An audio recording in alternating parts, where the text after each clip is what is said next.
Hello friends, मैं निशान kaftan आपका इस चैनल पे तहे दिल से स्वागत करती हूँ। आशा है कि हमने जो क्लासें दी थी वो आप लोगों को समझ में आई होंगी।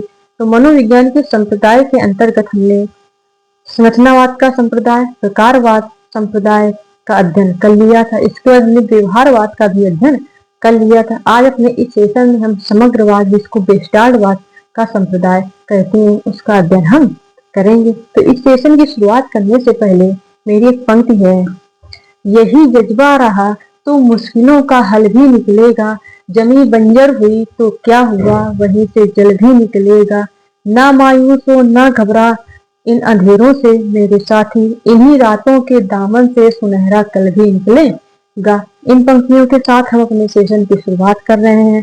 तो जिसमें आज हम अध्ययन करेंगे समग्रवाद, जिसको बोलते हैं गेस्टाल्टवाद संप्रदाय। तो गेस्टाल्टवाद या समग्रवाद की जो शुरुआत स्टार्टिंग हुई 1912 में मैक्स वर्दीमर के द्वारा की समग्रवाद, जिसको गेस्टाल्टवाद कहते हैं, इसकी शुरुआत हुई थी 1912 में मैक्स वर्दीमर के द्वारा। तो इसमें गेस्टाल्टवाद में बताया गया, व्यवहारवाद में बताया गया था आप लोगों को कि ये इसमें व्यवहार का अध्ययन किया जाता है, क्योंकि व्यवहार हमको बाहरी रूप से दिखाई देता है, तो चेतना होती है वो हमको दिखाई नहीं देती है। तो इसी वजह से फिर आया समग्रवाद और या इसको बोलते गेस्टाल्टवाद। तो समग्रवाद में बताया कि संपूर्ण एनालिसिस करना, किसी भी समस्या की को जड़ तक जाना, किसी भी समस्या हो उसकी जड़ तक पहुंचना, वो होता है समग्रवाद, इसको गेस्टाल्टवाद। अंश से या कैसे अंश से पूर्ण की ओर। देखिए इसका अर्थ क्या होता है, किसी भी समस्या को तभी हल किया जा सकता है जब समूह समस्या की जानकारी हो। कोई समस्या है तो उस समस्या के बारे में हमको पूरी इंफॉर्मेशन हो, तब उस समस्या से निपटने के लिए हम पूरी कोशिश कर सकते हैं और उसमें सफलता प्राप्त कर सकते हैं। इसीलिए गेस्टाल्टवाद को संपूर्णवाद, पूर्णवाद, पूर्ण प्रकृतिवाद, इसको समग्रवाद आदि के नामों से भी इसको जानते हैं। इसके समर्थक कर्ता की बात की जाए तो कार्ल लेविन, कार्ल कोप्टा और कोहलर। इसके समर्थक करता है कार्ल कोप्टा, इसके भी कोहलर और कार्ल लेविन।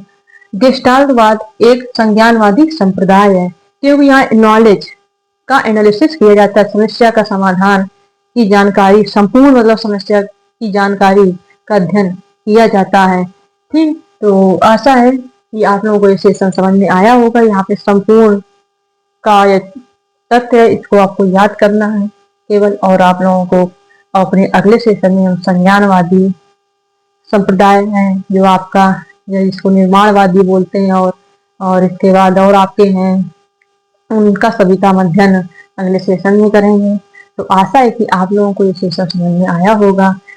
तो इस सेशन में आपको बस संपूर्ण किसी भी कोई भी समस्या है उसके बारे में संपूर्ण जानकारी प्राप्त करना, ठीक है। समग्रवाद या गेस्टाल्टवाद, इसके अन्य भी नाम है, इसको हम संपूर्णवाद, पूर्णवाद, पूर्ण प्रकृतिवाद या समग्रवाद आदि के नाम से जानते हैं।